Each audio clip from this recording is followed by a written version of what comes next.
I am hooked. Binge watching The Mandalorian. Oh my God. Easy with that. Unbelievable. It's on Disney. Check it out for yourself. I actually think it's better than the Star Wars movies. Just great.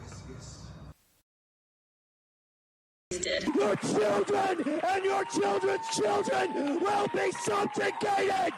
They will be asked, have you been a good little Nazi? Hail Fauci! Perhaps you remember your first edible. The recount to take us off the air tonight, that is our broadcast. The leading Japanese anime. Star Wars anime!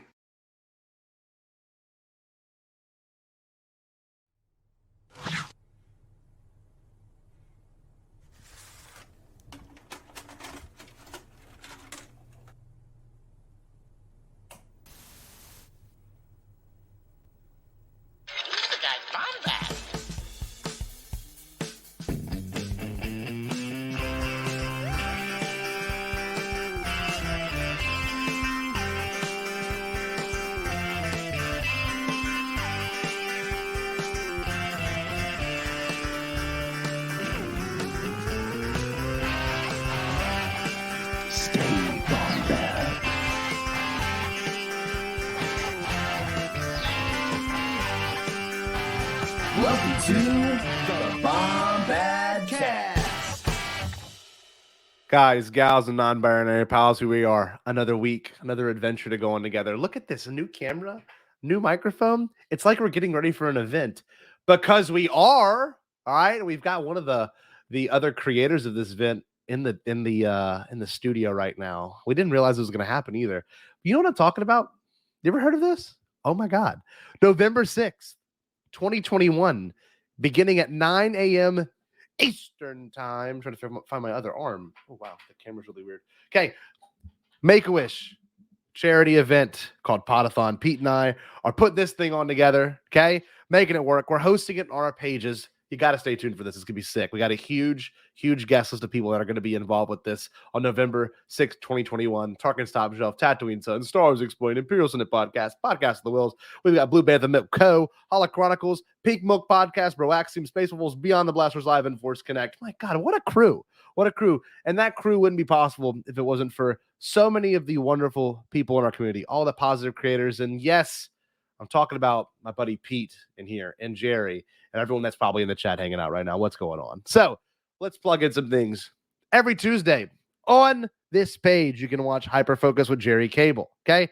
Great show. He had Maggie Levitt on recently. Fantastic episode. The longest episode to date. I know Jerry is very proud of that. And then every Wednesday at 8 p.m. Central Standard Timing. Weird.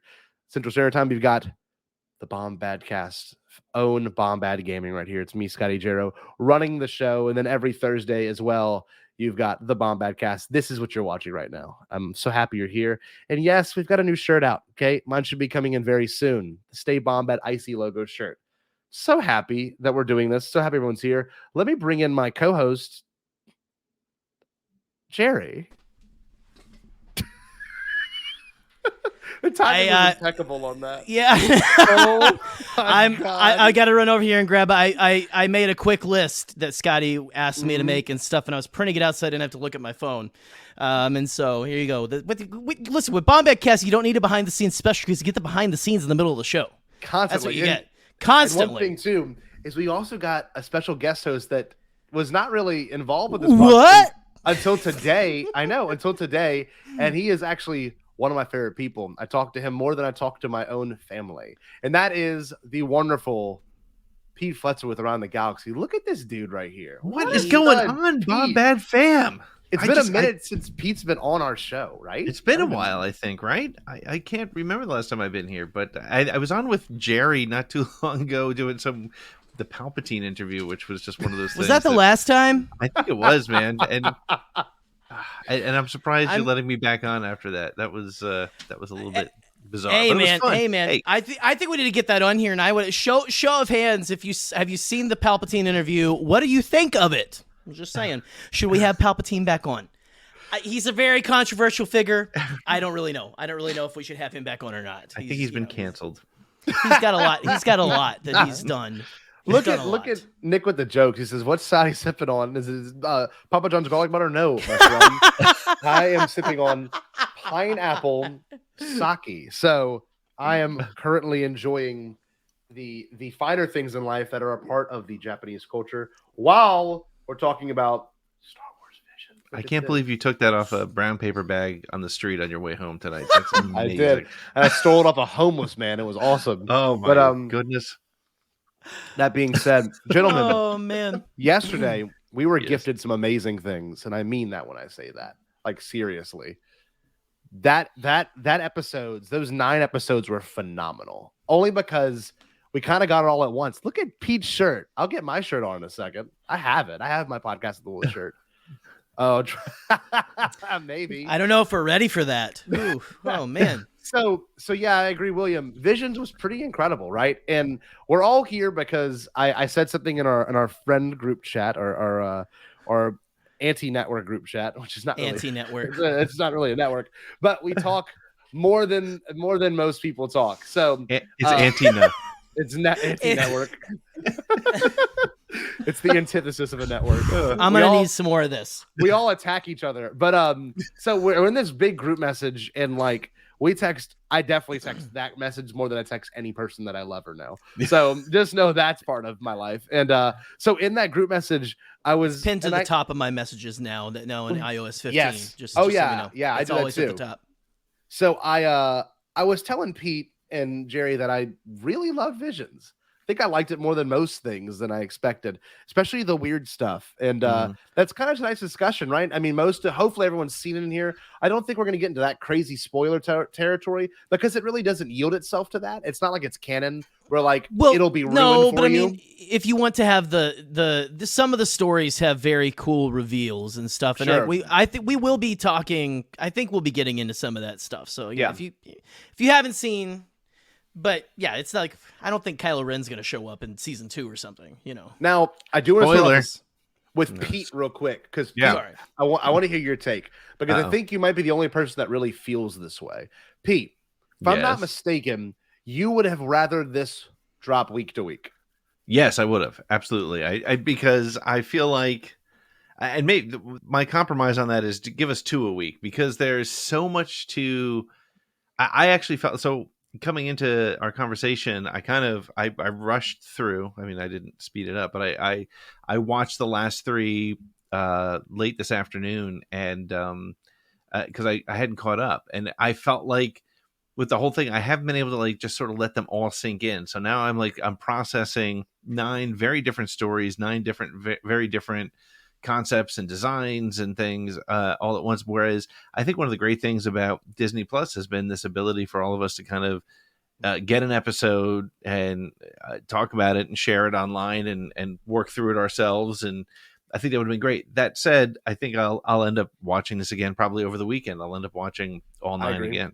Heck yeah. And the idea behind it too, when it comes down to it, we're used to that now. And once we get a massive dump of stuff, you feel very overwhelmed. Like I had to kind of make it a priority to make sure I watched all of them before we did this live stream. And I didn't think that'd be a problem, but it was 2.5 hours worth of content when we're used to seeing only 40 minutes a week. So it was a lot for a minute there, and it was good.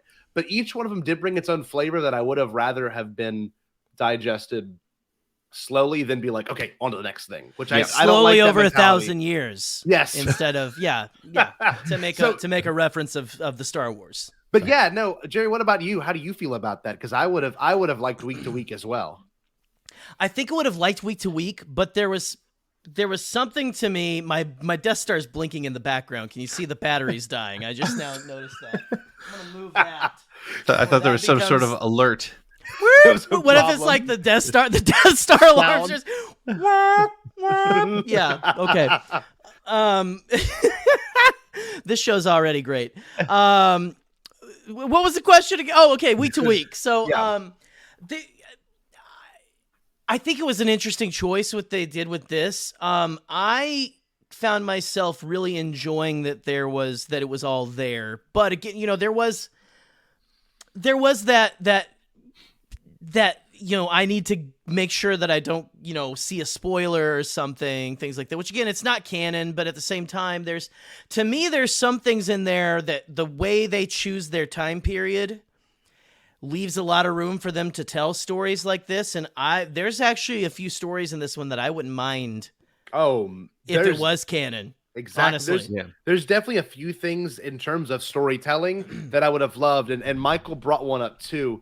Where is it at? It was in the chat 2 seconds ago. There we go. He said the Knife Jedi has one of the best twists I've seen in Star Wars. And I agree. There was a moment that really, it was a twist, but it wasn't like an emotional twist. It was just like oh, that's pretty clever, which is something I actually really enjoy. And I too was screaming at the TV. So if they would have done that in live action, cool one, I was like, that would be really cool to see that translated somehow. Or if they spent, or just to draw these stories and say they are canon and stuff, or some of them, or this one. Sure. It reminded me of those books, the myths.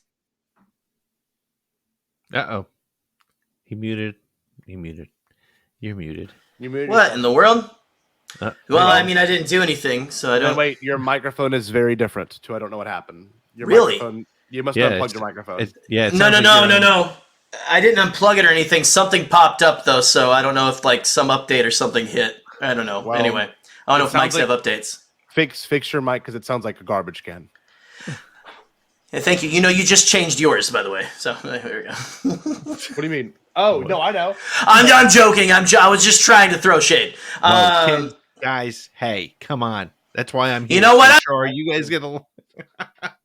Did he just shut himself out? He quit on us. I was trying to burn my incense because he was starting to stress me out. Well, I'll tell you what. I mean, this is now. I guess would be a good time to announce that it is Bombadcast with Scotty and Pete every Thursday. Every Thursday at 8 p.m. Central Standard Time. No. I would not. I couldn't do that. So yeah, let's get back to Visions. I'm so sorry. I just am so impressed with the fact that the response to the show has been primarily pretty good, even from both sides of the fandom and most people that have probably watched it, which is shocking now. Like it really is. That like kind of freaks me out when people all agree. Like everyone loves the Mandalorian, but for certain reasons, because they did Luke right, or because the Mandalorian's badass and it shits in the sequel trilogy, which is not the case. Right. But this show in particular was not bound by canon, which was so refreshing because Pete, you're a storyteller and you love the idea of like being able to write in your own story. Yeah. And it was nice to not have to be restrained to the canon aspect of Star Wars, which we've all unfortunately been pre-programmed to feel that way. Yeah, no, I think, and one of the things I thought that was one of the great things about this was, and I think my first tweet about it yesterday was, it took me like 5 minutes to just push myself out of that mindset of, okay, so when does this take place? Where is this? What planet? Do I know who these people are? And then once I got to that and just sort of accepted these as cool stories that happen to use, and you can't even say it uses the Star Wars rules because it doesn't. The only thing that was consistent across every single episode I noticed was that every single one had a lightsaber story. Yes, every single one was a lightsaber story. But other than that, I mean, and you had the Empire on a lot of them. But again, that was sort of like you were playing in the Star Wars sandbox, but everything else was kind of up for grabs, which was really kind of a fun way to watch it. Then, and for someone that's also a canon junkie, Jerry, how did you take that part of it? Honestly, which part of it again? I'm sorry, I don't know if you noticed the whole idea. So I did notice that. No, but by the way, yes, Nick, you are right. It was my camera audio, but I didn't. The weird thing is, I didn't touch a thing, so I don't know what happened. I was being a perfectly good boy, being still, and so. What do you feel? How do you feel about it not being canonical per se? Because that was something that Pete. I don't know. I feel like. We could all I enjoyed it because I didn't like, how does this fit? I didn't freak out the whole time like Pete said, which was great.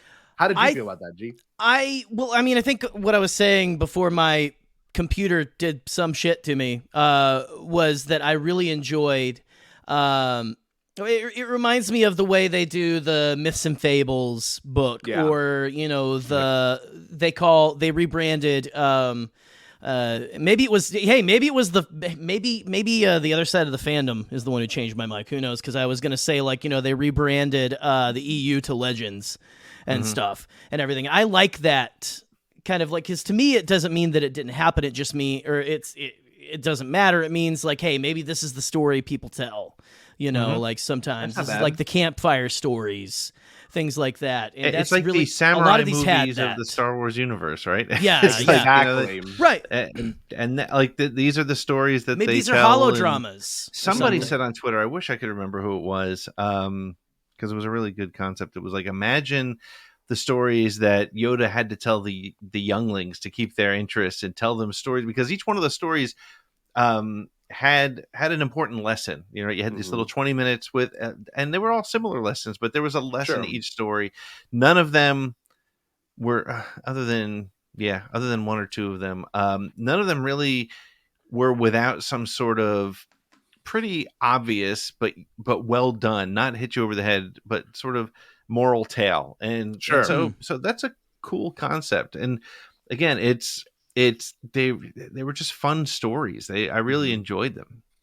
I think it was difficult to tell a story in that short amount of time, but the style yielded itself to do that. Like, the thing is, whenever you have something like Clone Wars or Bad Batch, you're so set on a certain expectation. Like, Clone Wars had the exposition at the very beginning, war, all of that. Whereas a show like this, it can start off any way it wanted to because of the studios that worked on it. And I did love the fact that every episode, except for the 2 or 3 that were made by the same exact company, all were very unique from each other. Like, the style itself was incredible. Like, some of them I really fell in love with. Other ones I'm like, oh, I would have liked if it looked a little bit different. For example, people, I think it's going to be one of those ones we look back on. Toby, the animation style of that was sick, but it was so different that I think it might have alienated people from enjoying it. Because, like, when Toby walked, it was like, and then the music was weird. It was odd, but it was very like droids to me. That's what I was gonna say. It reminded me of those 70s and 80s the 80s cartoons and stuff. Very like. Very, I mean, even the way feeling. the professor, even the way he was drawn was, I mean, all of it was drawn funny, but the professor, his chair, the way it everything moved and everything, like that first shot is very like droids to me, where it's like, totally. But I like that aspect of it because every type of anime is going to be different, and we all know this. I mean, we're not connoisseurs of anime, and I don't think anyone else can, like. Some people are going to obviously maybe pose as anime, like big fans of anime, but at the same exact time, none of us really watch anime besides the ones that were Americanized, like DBZ, Naruto, or Pokemon. Like, all that's pop culture anime. We don't watch the deep anime. At least I speak on behalf of you two. But like, my friends, like Eric's brother and his best friend, like, they are like huge anime fans. Like, that's all they watch, right? So I don't know how they're going to take this, but as a super casual anime fan, I liked it. I liked how different it felt, and I liked that every episode brought a different flavor, Yeah. And some were better than others, I will say that, in terms of its style. And it's funny, going into it, I had asked my son, I was like, hey, Jack, there's a cool series coming on Disney Plus. It's new Star Wars stories. It was like, great. And I was like, and it's anime. Do you know what that is? He's like, oh, that's that weird drawing with they all have big eyes and it's very dark lines. And I was like, oh, okay. And we watched the last 3 together tonight. We didn't watch the first 6. He hasn't seen those yet. And afterwards I was like, what did you think? He was like, they were pretty cool. And so that says this could be a gateway drug for a lot of people to get into actual anime too. Like, other anime. There was no tentacle porn in this, so I was a little bit we're good, right? I mean, I was a little upset, but I guess I'll be okay. That's amazing. So wait, funny you say that because I want to make sure my mic didn't get changed again when I said I was okay with tentacle porn. So I have a group of students that are refusing to watch it because it is anime. Now, I think we all went through that phase when we were like in 8th or 7th grade where you hated a band or someone just because they were popular or they were new. Like, for some reason, I don't know why, when I was growing up, I just hated the Doors and I never listened to them. I literally couldn't tell you why, Pete and Jerry. But for some reason, when I got a Doors CD for Christmas that same year, and I listened to it, I'm like, oh, I kind of love this. But that's what happened to me with the Doors movie. Yes. That was me. Just like whenever I was in punk bands and stuff, like, I'm not gonna listen to dumb classic rock or this other stuff. Like, it's like when you're a younger kid, you're just like, I'm gonna be nonconformist. So they are like I'm not watching anime. It's so stupid. It's probably gonna have furries in it. And I'm like, well, You're not wrong. That's You're kinda that's not wrong. well, but I mean, it's like that's not what a furry anyway. Let's not parse No. let's not parse words on that. So Okay. I think we should do this. Because this is kind of how we gauged our conversation in our group chat. Pete had done a top 10 list. And Pete, if you don't mind, we're going to read yours first. But the top 10 list, is this for like what you enjoyed the most, the best story? Like, what is this? Because top 10 list can be kind of vague. Yeah, so this is, I mean, as generic as you can get. This is the order in which I enjoyed them most, and I took a little bit of time with it. I didn't just blast out there. I moved things around a couple times, and so yeah. So these are, I would say, things that felt. I guess at the end of the day, it's kind of things that felt the most Star Wars to me is kind of what drove the decision. But that's not, it's not the top 9 most Star Warsy ones. But that's ultimately, I think, what it came down to as I looked at it again. So let's hear this list, because I think all of ours might vary. Like, I don't think we all have the same number 1, but I may be wrong. Yeah. So what is your number 1, Pete? And then let's do that. Let's go everyone through everyone's number 1, and then we'll share number. I like this. Okay, what do you think? Classic Bombadcast. I love this. This is Bombad. I feel like I'm on a Bombad show. This is great. Palpatine's not showing up. I promise he's not showing up. Please stay. My number 1 was the Duel. Okay. Yes.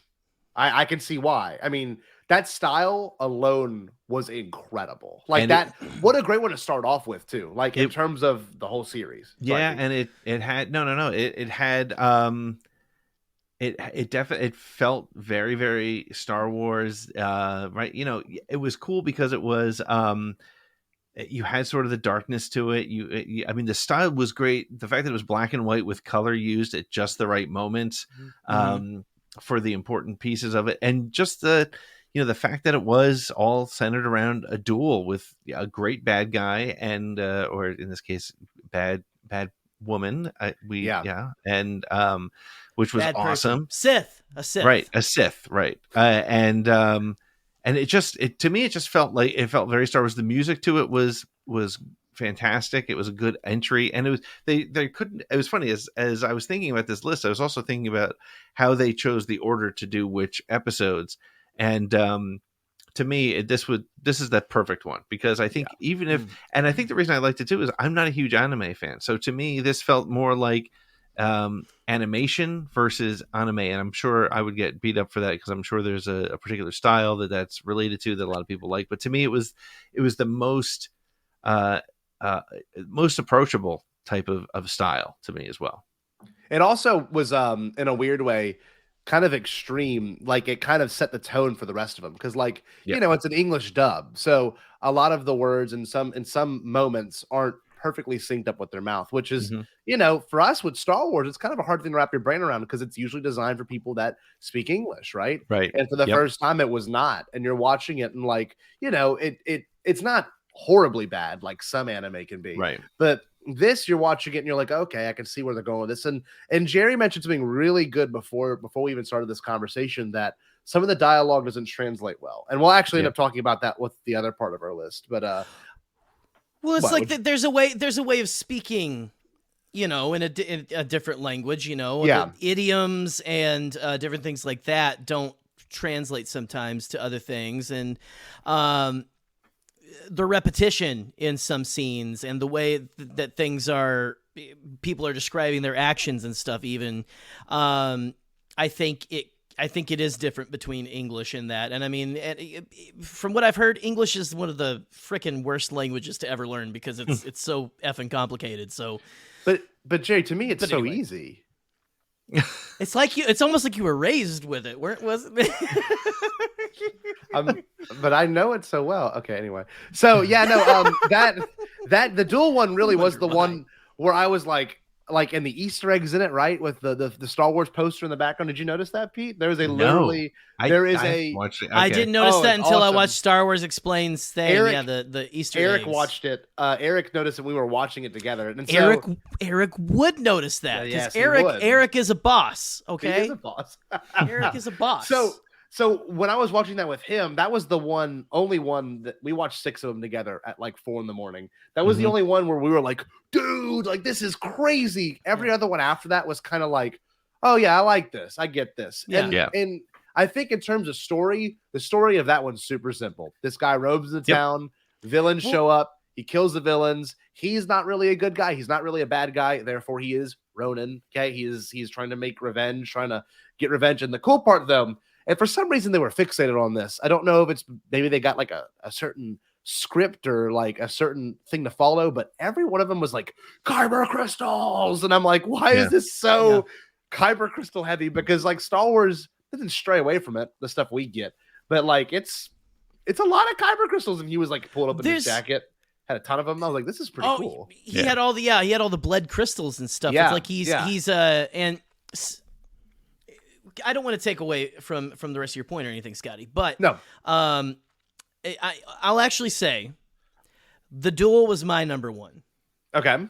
Duel was my number one. And it really, again, like all of you, like what you're all saying, it was one of the best ones to start out with.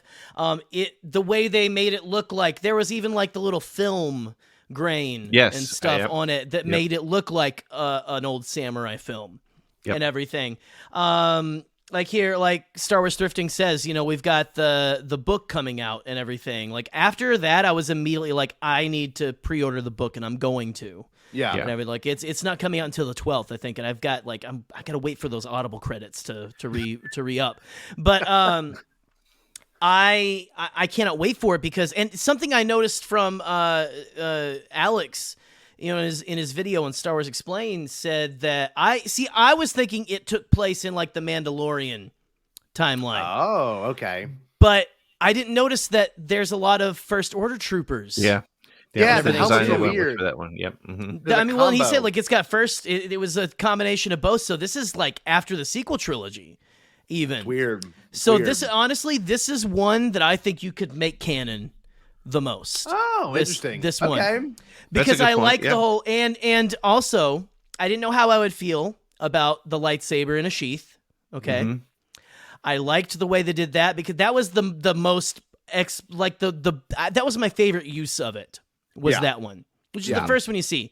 But the way that, and again, so if I'll go ahead and talk about the ending and stuff, the way he tricks her to, hop into, so good. I love everything about like every little nuanced thing about it was just so, so well detailed.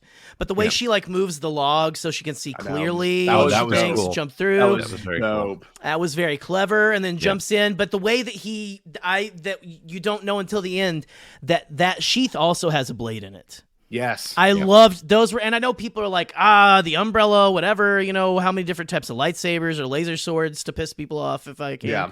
Are we going to get? And I kind of liked because hers was like an attachment that like, I liked what they did with lightsabers in most of these things. Yeah. I think they did some very the whistling birds from the droid. Yeah, the whistling birds are really cool. It reminded me a little bit of Iron Man 1, honestly, where like they're holding the people hostage and very very cool. I was gonna say there was some part of this that really just everything about the Duel just absolutely was 100% Star Wars to me. It was 100% just which it went back to that inspiration for George. And it was palpable. Some of that inspiration. It was, you could take it in with no problem. There wasn't anything that really questioned besides the troopers and the things that we normally question as Star Wars fans. There was nothing that was like, I don't like that because it all stuck with the things that we know and understand. And it's funny because the Duel was my 4. I didn't think y'all would put it number 1. Number 4 for me. Yeah, my number 1 was something I thought in terms of storytelling, and I'm agreeing with Michael here. Was the Ninth Jedi. I mean, my God, it was just like it cut like a really well-made anime. And like I don't watch animes often, but it cut like a serious one, like a Studio Ghibli one, where like the stakes are kind of high and like a lot of things are going on. And then there's like a couple of mysteries behind it. And like, they're summoned by this droid and this really cool, creepy guy that only has lightsabers and no one else has lightsabers anymore. I'm like, that's a really cool idea that I would love to see in a canon story because I mean, you never know. Maybe the last lightsaber people did die when they can't make them anymore. There's nothing to understand how to make them. And they had to go to one place, and the really amazing twist that Michael said. And whenever, they all get their lightsaber and they raise it up and there's only one Jedi there, you're like, what? This is going to be nuts. So I love that. I think the thing that I loved that. about that episode, that for me was, where did I have that on my ranking? Doesn't matter. The thing that I loved about that was the planet. I loved the unique machinery that pulled the kyber crystals. But the thing that I loved the most, because it felt really Star Wars to me, was the little helmet she wore when she was on the speeder, when she went over and spoke to the droids to try to get that they were to drinking for the transport. There was like that. It was very amazing. Star Wars in that it put you in a universe that looks like it's so unfamiliar but incredibly familiar at the same time. In the shop, even the shop felt to me like things we saw in Jedi Fallen Order, and it just was. It was very. It was all super familiar. It was the one of all of them that felt like it was pulled the most directly from Star Wars. Yeah. Right. I agree. Yeah.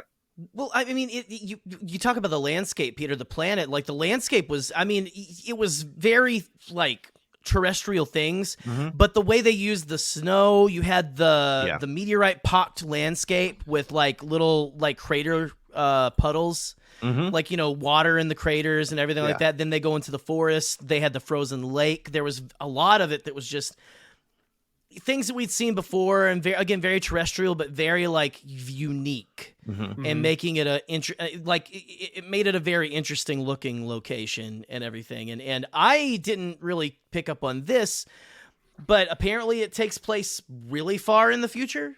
Yeah, that's true, because there was no other Jedi. There was no Jedi at all, and they were like looking to get a saber forged, and no one else can do it. Right. And I was thinking this was maybe like 16 years or whatever after A New Hope or something. But yeah, no, I don't know.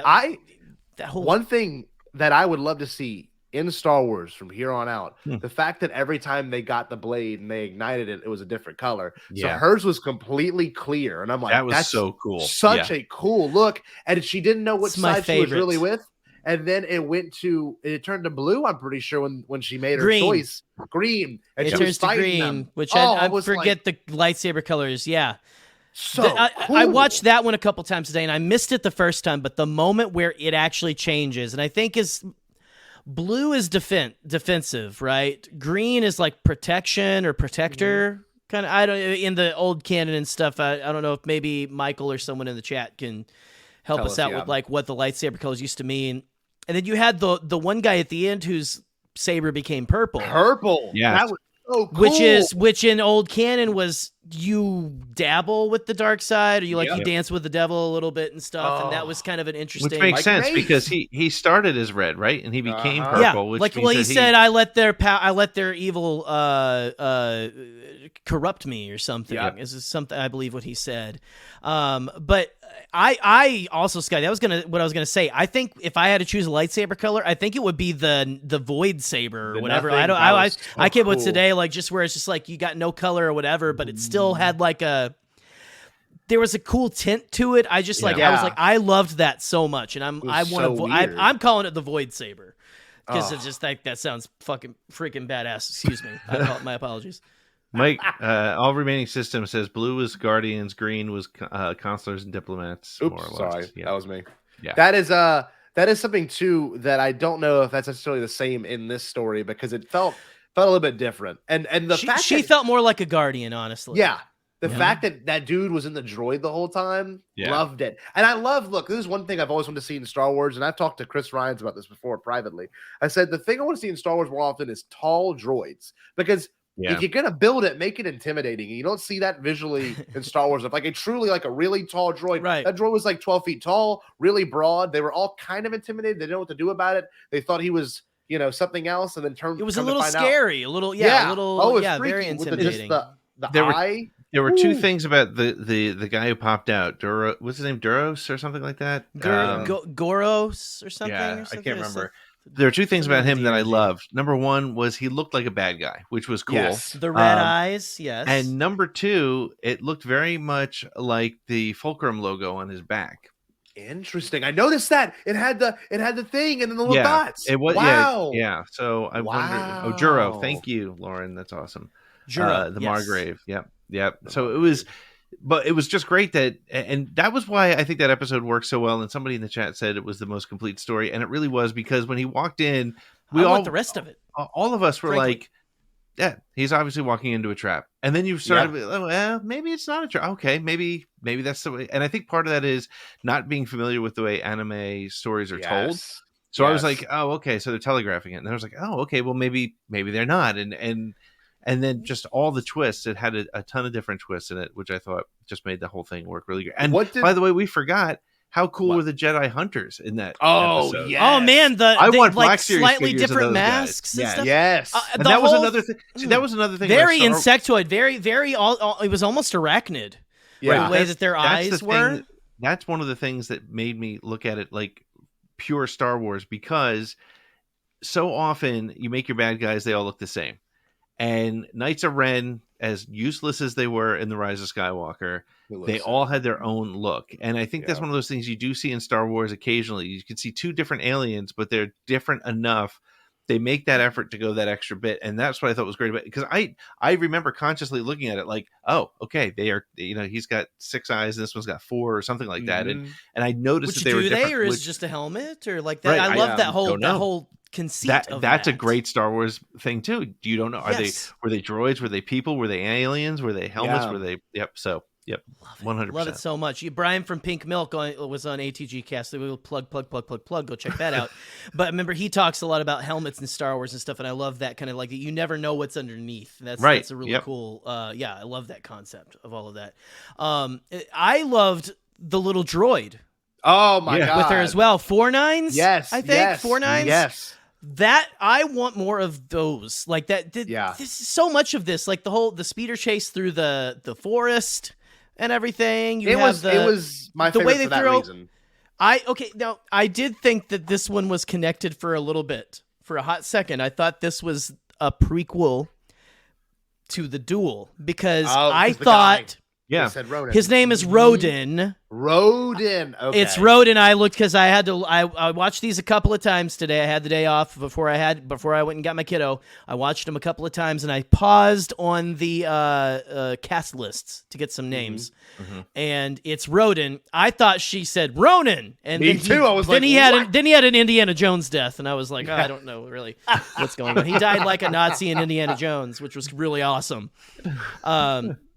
Man. I want to see more of that because I was a little confused at the end just by the giant ship that is it looked almost like a Republic cruiser that was from weird. the Clone Wars. It was it was almost like a cruise liner version of that.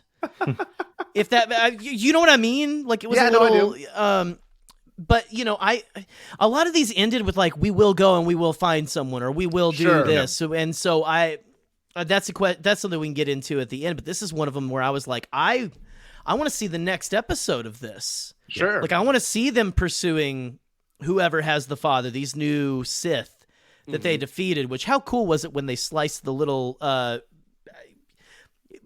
he's like a dark Yoda with like a flesh stash. Yeah. He's got a little bit of fleshal hair, as we like to call it on here. A flesh stash. Flesh stash. That sounds like something you can get online at a very seedy website. Anyway, the way he he's the first where he the Margrave strikes him and he does the whole samurai thing where the top half of the body starts to slide. So cool. So much. They did not shy away from some of the gruesome aspects of anime either. They kind of kept it in there, which was nice. And they didn't was really, the most. They didn't restrain from it. The one the one in particular, the duel that I dug a lot was the lightsaber to the chest part. I was like, what? I was like, that was badass. But very Kylo Ren. But to get back and kind of round up the Ninth Jedi, it had a really good father-daughter story, right? I mean, you and Jerry, you were saying that earlier too, how much you enjoyed that. Yeah. It was great. So a lot of this is a good place as any to say this. A lot of these made me tear up. Sure. A lot of these, there was a lot of moments in these, a lot of father-daughter moments. Yeah. more than I was expecting. 3 of them. And that really, like, there was this one, La Pinocho had a big father-daughter, like even like a found family kind of aspect to it. But there was a lot of moments where you had fathers talking to daughters. Yeah. And I'm a sucker for that because, again, I'm raising a young girl, and you want to just to see healthy relationships of that, because I feel like you don't get to, like, mostly people like to focus on, sometimes dads are terrible to their girls. Like, just to see, like, that's what we get a lot in pop culture, I feel like. But to see a lot of, like, healthy father-daughter relationships, a lot of in Ninth Jedi particularly, to see the father send her away, like, trust her. Yeah, when he was like, I take this. Almost very Bail Organa. I was like, whoa. Yeah, like, honestly, the way she says, "You're acting really funny. You're acting like this is the last time I'll see you." Yeah. That's when I first started to cry. Yeah, I get that. It's brutal. It's a lot. I mean, again, like I don't show it, I think, as much maybe on camera here and everything, but I'm a baby sometimes. Not a baby, but I will cry at this. Like, if you hit me right in the feels with a family moment or something, or something that just really hits home. Oh my gosh. And that's one thing I was going to say, that I think that anime, what I really thought of with this, what anime really does well is it makes you feel loss. It makes you feel the loss of a character. Yeah. It makes you feel the loss or just the emotion of the relationships very well, I think. I think that's something that is a strength of the genre and everything. I had a moment like that with, I mean, even with the moment we talked about the duel, where the droid, like, the Trandoshan gets, Dan from Broaxium is probably really happy to see him get pierced with the umbrella, because I don't know if you've heard, Boop knows, he hates Trandoshans, but you had the droid go, like, you had that moment that is in actually a lot of anime. I've seen it in a few animes where, like, you kill a character's friend, and they're taken aback for a second, and they'll go, "I'll kill you," kind of a thing. Yeah.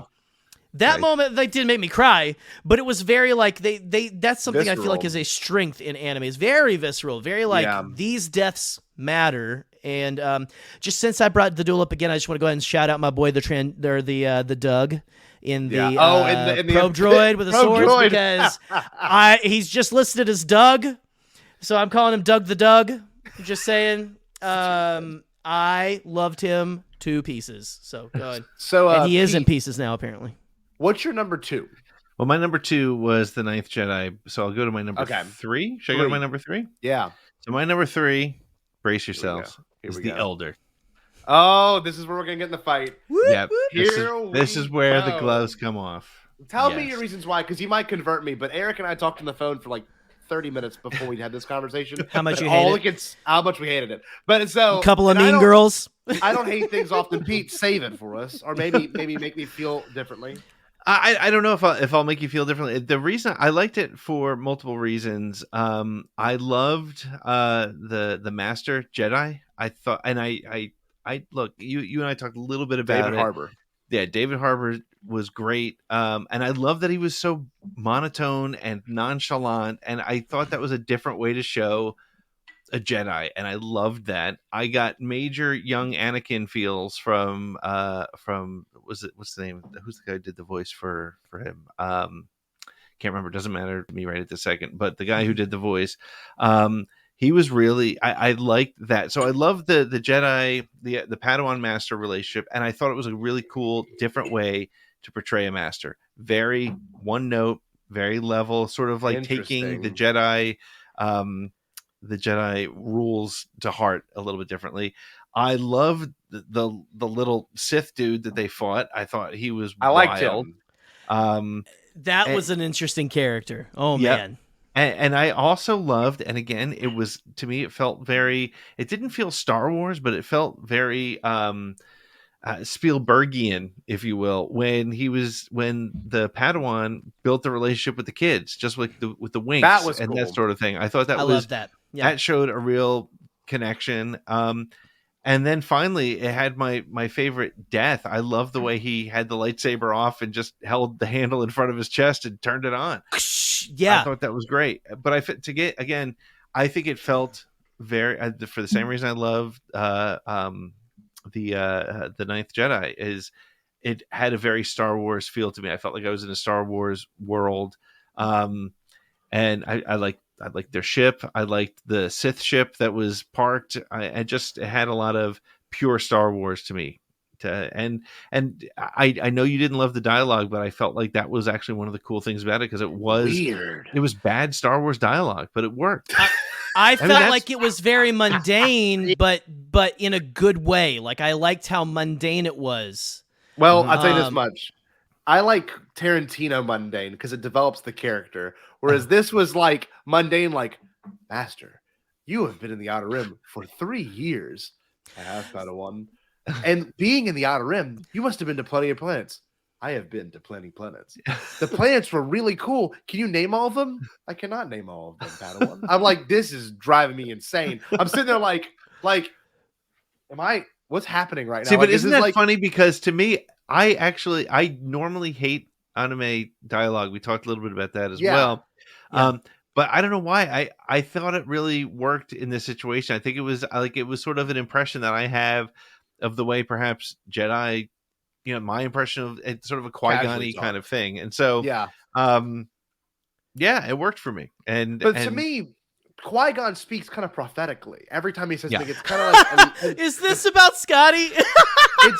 It's not. It's exposition, you rube. If you watch every other episode, the exposition is so much done.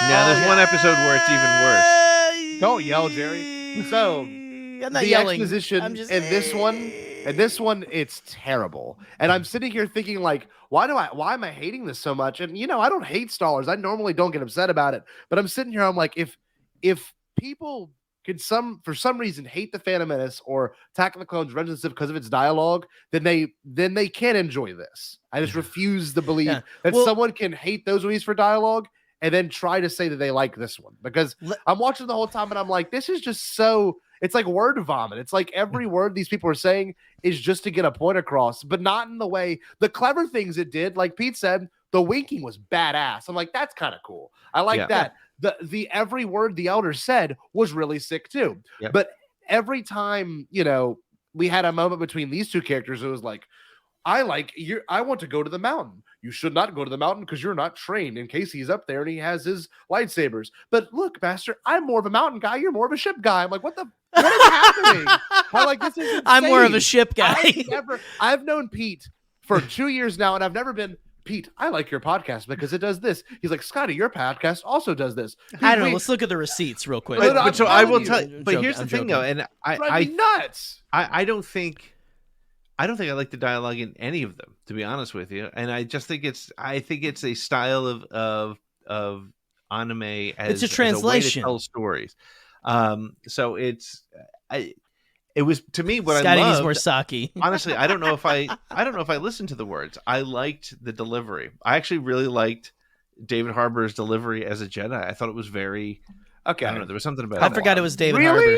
I did. Dude, it sounds like he recorded it in a closet. He's listen, Scotty, really muffled, and it's like he recorded that like in his own booth at his house in his closet, because it's literally as if they're like, all right, read all these lines, and then we'll read everyone else's lines, and no one's being directed as to what to say. And they're like, let's slap them together. And it's like the inflections make no damn sense when they can, right? That inflections is not seen in animation. You don't see like true inflection. Right. Like you see when I say the word inflection in animation, it's like, Scotty, it's just bad. It just wasn't good. Can I make you feel better real quick? I think this will make you feel better. Expository dialogue. There you go. You're welcome. That is the beginning reference for most of you guys. I think that's the beginning reference. I want to say this because I think I have thoughts about this episode too, by the way. The twins is my 8. If Elder's my 9, Twins is my 8. Because Twins was horrible, but the one thing Twins had over the Elder was the story was sick. The idea of two things that were made from the Force and that they're both twins and they're made by the Sith acolytes. And you can see if you pause it, they're like on Exegol being made. I'm like, that within itself is dope. And the fact that one feels a certain way, the other one feels a certain way, I get that. Like light and then dark. But this one was just like, let's go kill this old guy. Like it felt like a classic Star Wars short story.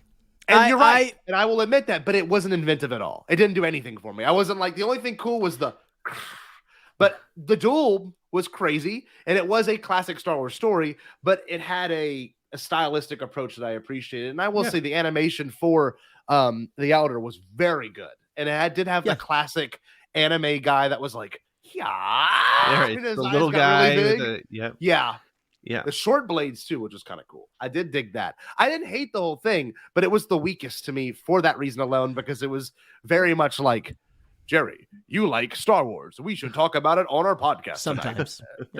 I was like, this is terrible. This is so bad. That's but pretty funny. That's just me. And Pete, I'm completely fine with you feeling that way, because there were some parts that I loved in that episode, and there's some of the parts that, not so much. But I think that's every episode. I don't think there's any episode in this that it was like perfect all the way. No, I agree with that. Yep. It's not canon, but that's me. So, Elder is my number 4. Okay. Honestly. So what's number 3? Unless you want to add to Elder, I think I've already. Well, I want to say something because I do have thoughts on Elder. Okay. But I don't want to make you mad anymore. But anyway, I want to say that I do agree with Pete on the dialogue, where I can see where you're coming from, because Scotty, to me it was a little. But to me, that was more hero worship from the Padawan. It felt like he looked up to his master so much. And to me, that's where I was like, okay, yeah, he is saying it, like it's supposed to feel a little like he's doting on him. He's like, oh, master, you're so great. You've been to so many planets, blah, blah, blah, blah, blah. And the master, I'm with you, Pete. I loved how stoic he was. Yeah. I love how he was very calm, but he, in the moments he needed to be, he was, honestly, that's a Jedi. Yeah. It's a different way of seeing a Jedi, but that is a Jedi of, I'm going to be calm. He had a really good poker face. We'll just, we can say that. Yeah, no, I thought that was great. I have a theory. Again, these aren't canon necessarily, but the way they talk about the Sith have been defeated, the Sith were, they mention an interesting amount of time. They say the Sith were defeated hundreds of years ago. Not a millennia. I think this is either either Old Republic or High Republic. Oh, okay. Yeah. I think this takes place in that time period.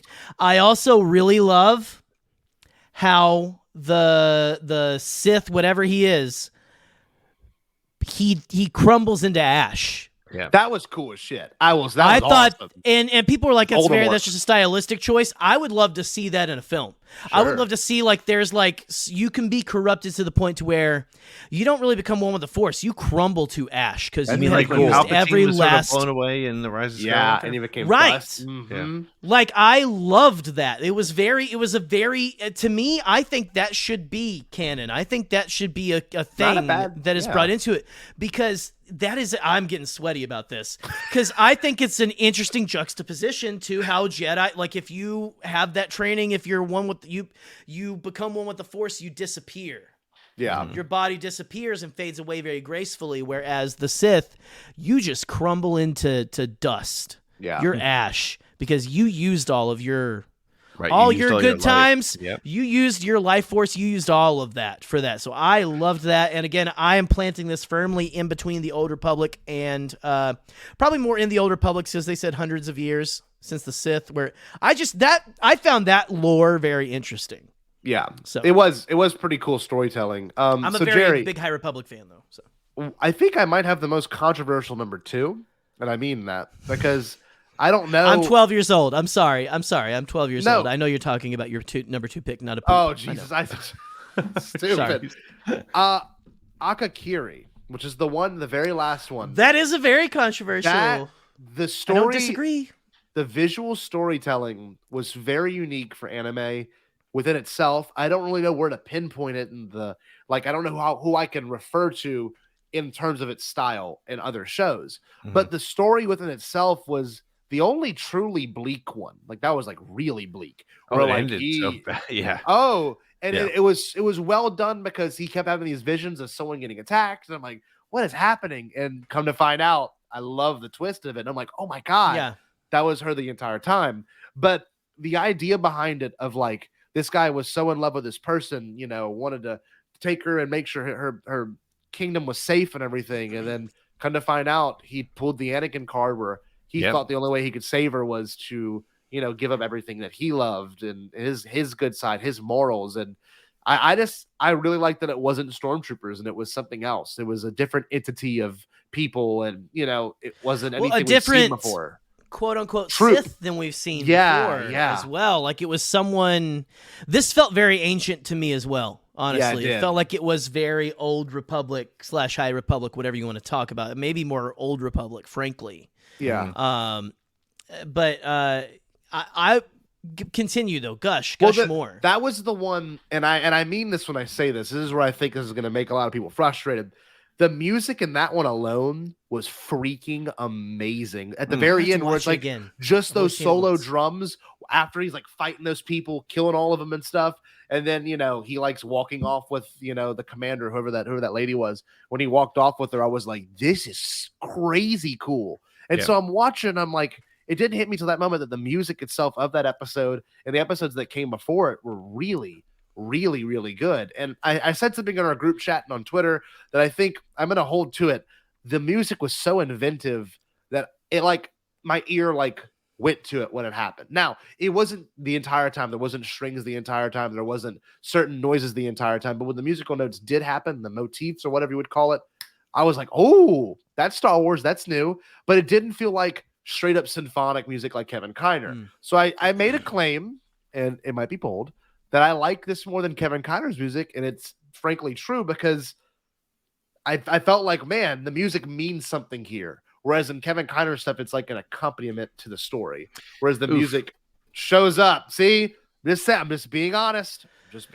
Well, is it just for Akakiri? No, it's for or is the Village Bride, the duel, the Village Bride. Oh, I forgot Village Bride. Sick. Well, was this all the same composer? Or do we have multiple composers? That's what I don't know. Because I mean, they all should score a Star Wars, but honestly, I think the Kiner brothers. I think Kevin and they go by Kiner brothers. I don't know if it's him and someone else now. Just from the Bad Batch, the music in Bad Batch was incredible to me. Sure, and I think that Kevin Kiner deserves to do a Star Wars something, maybe even just like a live action show. Jerry, I'm gonna favor, but I'm with you that the music was incredible. Do me a favor, Jerry. Hum your favorite Bad Batch theme, just real quick. Let me see here. Well, I like the one at the end where they actually bring in the theme from episode 2. You're a bastard. I want you to know that. Pete, hum your favorite Kiner theme. No. See? But because I know where you're going. But can you hum your favorite? Hum your favorite Visions theme. I can't do that. But wait, Kiner has conducted, I would honestly say, probably 400 hours of Star Wars music, and there's nothing in it that I've ever been like, oh my god, amazing. I'm watching this. Ahsoka's theme. No, it's not. Come on, the clones, the theme of the Kiner brothers. Talk. The Kiner brothers have a different. You shut your mouth. The Kiner family, Kiner people, Kevin Kiner and friends. They have a different objective. Their objective and what they do brilliantly is they take familiar themes and they know how to create Star Wars music around it. I think they do a better job than I will agree to that. I'm with you on that. I think I will take the opposite side. And I think even Michael in the chat mentioned it. The music started to get repetitive to me, and I don't think honestly was nothing original. stuck out to me. I don't think it was terribly original. It was 100% pure samurai film, generic music, right?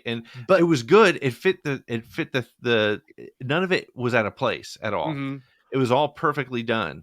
But I started to get kind of like, all right, yep, there's the flute again, there's the stringed instrument, there's the drums, and they were great and it worked perfectly, but it was like, so So I would only love thing- all those people, whoever, like, if we need to find out how many people scored this stuff, I would love think for them so. to score more stuff. I wonder if each studio But I think did. Kevin deserves it before they do.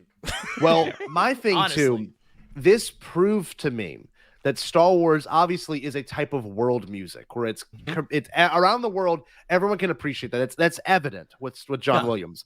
But in terms of obviously, The Mandalorian tested everyone that first episode, and you can't say it didn't. When I first watched Mandalorian, I'm like, I don't know if I can get used to this because it's weird. Yeah. Because the music was strange. But watching this, it felt more Star Wars to me at first watch than The Mandalorian did. Felt like Star Wars. Really? Because the music was so of its traditional background. Okay, but Star Wars within itself is of that traditional background, visually telling and thematic telling, obviously. So when I'm watching Visions, I'm thinking to myself, man, this fits more to me than forced symphonic music. And There the movies are an 9 different exception. composers on the Vision soundtrack. Okay, Yep. okay, we're gonna interview all of them. Number 2, You're gonna have a serious time difference, I think, on Well- a lot of these guys.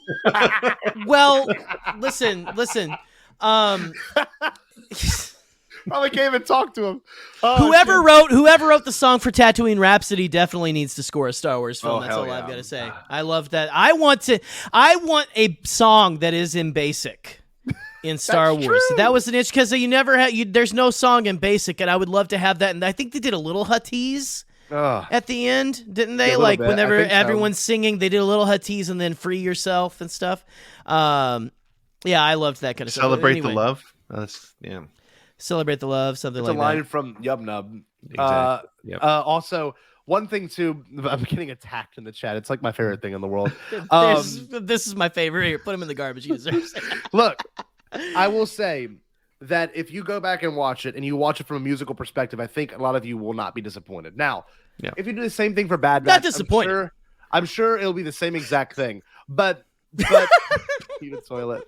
Look, Eat a toilet. hold on. I'm gonna save it here. Kiner has had opportunity to do a lot of Star Wars stuff, Right. whereas they only had one short per each. Now, that's a hard thing to balance, and I completely respect that. And I do like Kiner's music, but in terms of the music actually being a fundamental character in this, I think it worked better for me. And if you go watch Akakiri after this, absolutely. watch that final moment, and it's just drums. It's like barely sound I'm effects. gonna It's have just to- drums, and I'm sitting there, I'm going, this is really George, because I don't know if you know this. I was listening to Brian J. Jones' George biography, and one of George's best montages he ever made in college was this really weird, like, tribal beat song that's like Afro-Cuban song that was just like crazy drum beats, and it was cuts between like war, images of war, and just the word peace. And like it was really cool. So I'm watching this, I'm going, this is really visual and audio storytelling way more than it is like a narrative storytelling. That last one in particular, Akakiri. See, So- and now I just haven't seen Akakiri. Like I watched it once I watched it because once it was too. at the very end, and I will say, so I've got it pretty low on my list. It's number and I 6 don't mean for me. it's Okay. number 8. It's number 8 for me, but it's because I haven't watched it enough. I will say, I loved, and honestly, I think that his joining of the dark character, joining the dark side, more well done than Anakin's fall. Honestly, Wow. Because I why? will say, he joined for the same reason as Anakin, and he makes his mistake right, which it was a trick for one thing. But then he still goes, it's like, I've got to do this for you. And to me, it felt a little more well done than the way it was done in Revenge of the Sith. Oh, okay. So wait, and also the aspect of that where he kind of Ben Solos her too, and he saves her, and then he walks away from her. I'm like, damn. So he got what He has, wanted. well, and like you can see the remorse in him where you Yes. can. But, with but to your point, that's a very. I mean, Anakin had Padme survived, he probably would have tried to be with her. Yes. he would have whereas killed this guy- Palpatine. Whereas this guy was like, all right, I did what I needed to do. I saved the one I love's life, and now I have to pay the price. So I'm going to go be dark. And Because that was her aunt, basically, right? Yeah. Like it's that a was different another kind of thing. story, but it's an interesting sort of bit. Yep. That But, that was very powerful to me. So I will say it might move up my list, but I also like how crazy it was that they had to hide out going from each Imperial or whatever encampment it was. That was really cool. And they're like, hiding out and walking around it. They were on those weird ostrich things. I with like no that. eyes. I love those. I like things, yeah. And George Takei. Yes, George Takei. Yes. Oh, was he one of the? And Yeah, he's I one of the saw goofballs. someone. Yep. They compared the two guides to the two. They're two characters 100% of Hidden Fortress. 100%. Hidden Fortress characters. Yeah. I'm gonna have to read because I haven't watched any of the old samurai films. And that's just on they're me. great. That's because of time. That's because of whatever. I just haven't. HBO been able Max to- has all They have all of Kurosawa. them. Really? Every Okay, I'm one gonna of them, have dude. to. I'm gonna have to now. But it's not because I'm like I refuse to watch it. It's just I haven't ever just sat down and go like I'm gonna watch a Kurosawa film now. Well, look, we've gone on for about an hour and 5 minutes. I know we need to get out of here probably the next 10 to 15 minutes, but I want to say this. So Akakiri is my second. I don't know where this one goes on y'all's list, okay? And I was giving Jerry a hard time on Twitter about it, but Lop and Lord. Ocho. That's my number Lop and 4. Ocho. Oh, okay, so we're similar. Mine was number 3. What about you, Jerry? What was Lop and Ocho on your list? I've got it a little lower down. I've got it at 7. Why'd you laugh? I've got it at 7, but what? Pete What are we literally thinking? just started laughing out of nowhere because it was Is it my 'cause- 3 and your Pete's 4, and you go, well. Well, Well. no, I loved it because for one thing, it gave me a lot of solo vibes. I got a lot of vibe, Yep. like I got a Oh. lot of solo vibes from Sure, this one. Corellia I loved Field, it. there was- yep. But again, I made this list like 10 minutes before we got on. Sure. Like not even. I made this as we got on. So it's probably going to move up, but there were some that I wanted to put ahead of that just because I think I got a little more enjoyment out of it. But I love the whole story of Lop being someone that they like. She was an orphan and that family took her in and everything. That was It's cool. just I love that whole thing about it. I love the whole dynamic with the father and the two daughters. And again, like I said, like Pete, I don't know if you put this on Twitter because you saw this episode and then went to Twitter, but you said you want more of the what are those troopers from Solo? Patrol troopers. I had Yes. actually put that up before I watched the episode. See, and I was going to go in Yep. there and go, you should watch Lop and Ocho, but I didn't want to say anything yet because I wanted you to find it. But I thought that was I great. loved seeing those. And also, what was it? At the end where they're fighting in the hangar, I think there are there are the security droids like K2SO, Yeah. and Yeah. then No, also no, no. the droids from Rebels. Yes, There's the both. Dark Trooper There's droids. both. The training droids. There's both. Yeah. Pete, what I do you want thought- to add? It's very quick. I was just gonna say the Lop and Ocho. I think that was visual storytelling, maybe some of the best visual storytelling because they went out of their way to make sure you knew that not only was Lop not related, but not even the same species, and to make that kind of a relationship to show that you can have a parental child relationship with something that's so different from you and still have that. I thought that was great. You got a lot out of I got a lot out of the beginning where she was young and they adopted each other and she was Yeah, that was cool. that was cool. And the lightsaber was excellent. The way they told the story I thought was great. The story of where the lightsaber came from and all that. And I love the battle in the hangar. And again, what I also liked about it was it didn't have a happy ending. No, It was. I was actually Cliffhanger. surprised to see the credits come up when they did. I was like, oh, Me okay, too. it was great. I Same. thought it was, and I honestly, of all of them, there were two that I was like, there's two that I'm not going to like: Tatooine Rhapsody and Lop and Ocho because they just look goofy. And They Lop do. and Ocho They did, and they were. shocked me to be It as did. good as it was. Yep. Very I agree. good. The visual Very good. storytelling aspect that I'm sure we all enjoyed was the fact that throughout the episode they referenced the picture they took in that Yep. scene, and they Yes. and whenever that And then they droid killed the flew- droid. Yeah, that Oh, never that happened. That never enraged happened. me. That Oh, never happened in Star Wars, so it worked. This is And another it one I was actually crying hit. in. It actually Oh, hit man. when he was flying by and the lightsaber Yeah. cut it. And I was like, that actually happened. Because you always see Star Wars and they always avoid the droid getting hurt. And for Yep. the first time, I was like, dog, they killed the droid. Yeah. And the droid had the picture of the family as it died. I was like, that's great. Yeah. That's Yep. great. That's tragic. Yep. It was beautiful. It really was. It really was. But yeah, that was one of the few ones that I was exactly like you, Pete. I was like, oh my God, no. Please don't like bring bunny anthropomorphic people in here. Like Was she a Leppy? I want her to be a Leppy. Like she is a Leppy. Leppy. I don't think she was. On Wikipedia, I love that it's planet. A Leppy. Okay. On Wikipedia, it's a Leppy. Now that's unofficial, but that'd be sick if it was. Now Jackson might be able to pop in here in a second, let us know. But I can tell you this much: that was the one that kind of let's see, Avoid the Droid is my favorite. Stupid. So Jackson's it is a Leppy. Good. I mean, it might actually be a Leppy, which would be sick. Different kinds of Leppy. But I watched that one with the with my expectations being very low, and I was very much. Did you notice? Because it got political notice that too. her? It got very political. It's like my family, you're not doing this correctly. Blah blah blah. Our clan needs to do this. I'm like, it's kind of Phantom Menace-y, They're like using. There was a lot of politics. Yeah, one very subtle thing that I picked up on. I was like, wonder if anybody else picked up on this when he was going through his spiel about why he needs to keep the Empire out. He also called them the Republic in the same breath. I remember that. So. Again, I don't know if that's timing. I don't, whatever. It doesn't matter because it's not canon. But I thought it was probably, I'm sure it was intentional to kind of say they're both, whoever's taking over your planet sucks, is what they're kind of saying. Yeah. Basically, like anti-imperialistic, which would be like not just imperial. That's also just like anyone who's going to come and like we will rule over you. Yep. Right. We'll bring our culture to you.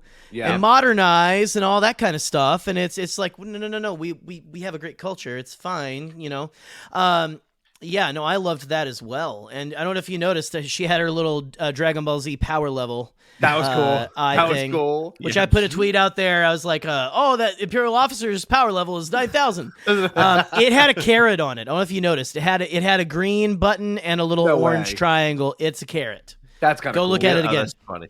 And see, and now I was always against the big green rabbit until I met our friend, our lovely Jackson the Leppy, in the chat there, and he is himself a tall Leppy. But I'm even more primed than I've ever been. Bring Jackson in. I'm fine. Bring it in. I'm ready. This is kind of cool. Will, one of my students, made a really good perspective. It's like a Jewish person during World War II, essentially. You're not wrong. That's what it felt like. These people are in encampment, places, and they are trying to get out, and she happened to get out, and she found a great family. So she was like, someone hiding away in the cupboard. So pretty cool stuff. Oh, wow. Jackson with the facts. That's Jackson, awesome. I've been converted and everything. And yeah, anyway, I did like it. I know it's lower for me, but I did like it. Instead of going around and doing our list, I'm just going to say an episode out loud, and you can tell me where it is on your list. So cool. I think this is also controversial. Toby. Okay. For me, it was number 5 because I like the story a lot, but I think Pete has a different opinion than I do. I have it as number 8. And I love the concept. I love it's probably the most the Force is nature sort of reinforcement story of them all, obviously, and dreams and who you want to be and all that. It was just a little bit too funky, a little bit too 70s 80s for me. Yeah, I can see that, and it did have Astro Boy vibes or Speed Racer vibes, or like it was kind of over the top, but I like the dreamer aspect of it. I will say this: if I was a lot younger, if I was a kid watching Toby, that would have been my favorite thing ever. And I'm not kidding. That would have been what I identified with the most. Where if it was a series in the 80s on Saturday morning cartoons, it would have been huge. I'm a little sad that it doesn't, because so TOB1 is number 6 on my list, actually, Scotty. Yeah, so we're close to Jerry. Mine's 5. I showed it to my kiddo. I showed it to Elle. Okay.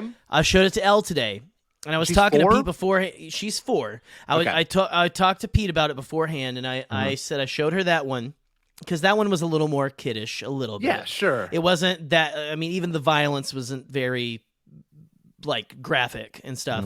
But she loved it, and immediately after she goes, because this is how we play. She picks 2 random characters from anything.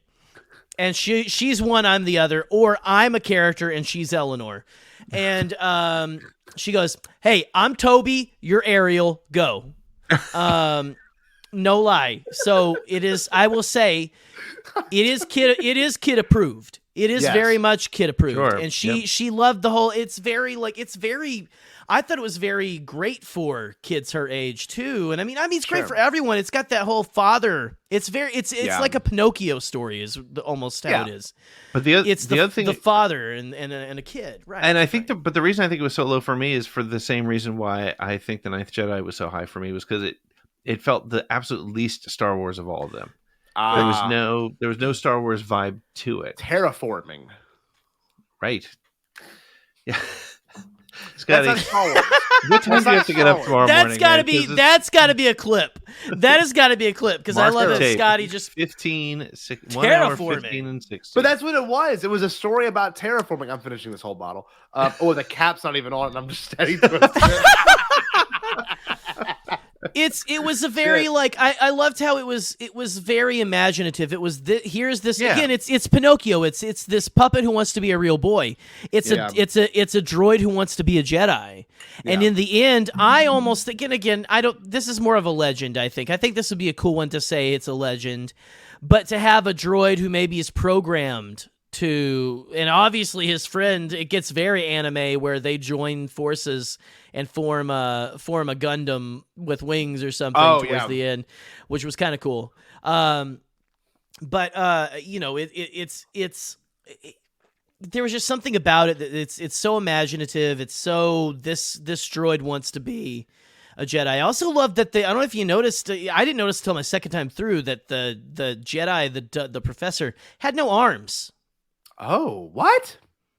He had no arms at the beginning.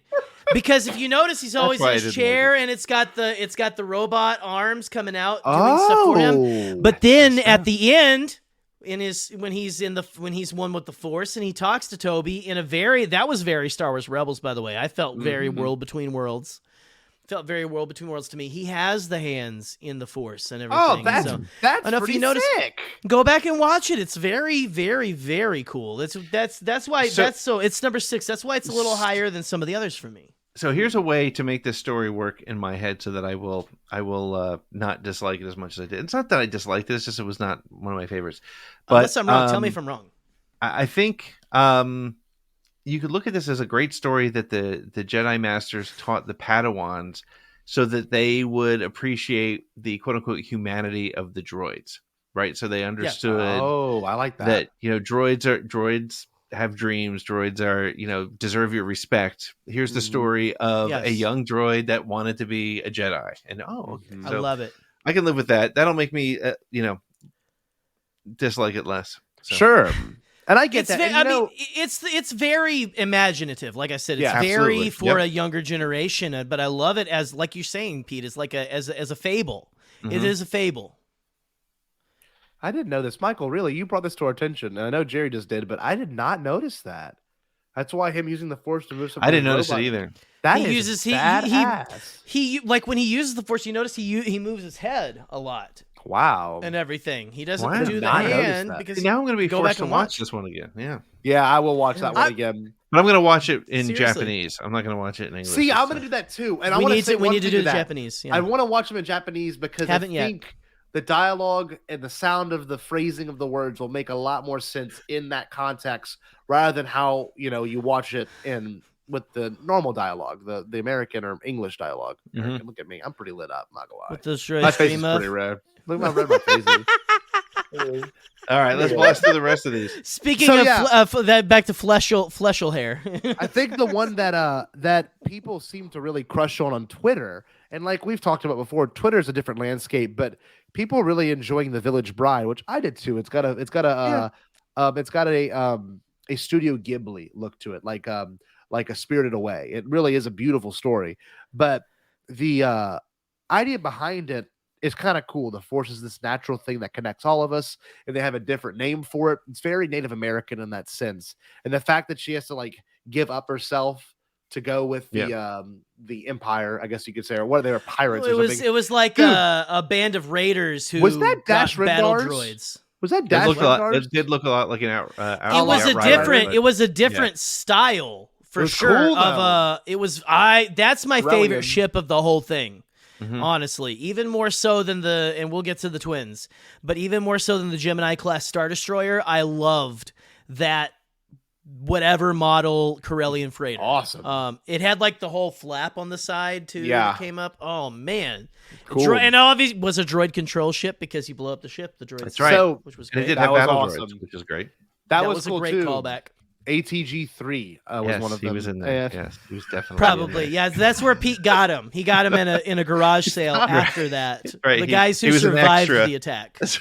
Did anyone survive that I confrontation? don't think they did.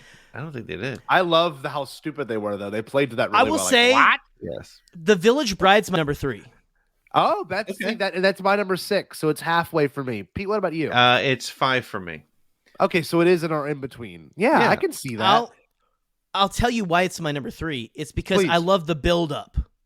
The build-up is good. It's an entire build up. It's by the time you get to the end, this is the first one I think I actually was in tears on. Yeah. Because the very end, because you've got this girl who's going to she's going to give herself up for her grandfather, right? So her grandfather doesn't have to go. She's lost her family. Because not even because of the Empire or the Separatists, these are just raiders. Yeah. It's it's like at the very beginning of the Empire. I feel like you've got this Jedi who's very like, she's wearing a mask. She doesn't want to deal with she's afraid to come out and do these things. Maybe it's very Luke Skywalker where she's like, I'm afraid I'm going to make things worse, or I'm afraid to come out and show who I really am because. What if I'm not enough? What if I'm not? You notice she has the Jedi braid, the Padawan braid until the end, where she cuts it That's off. cool. She cuts it off.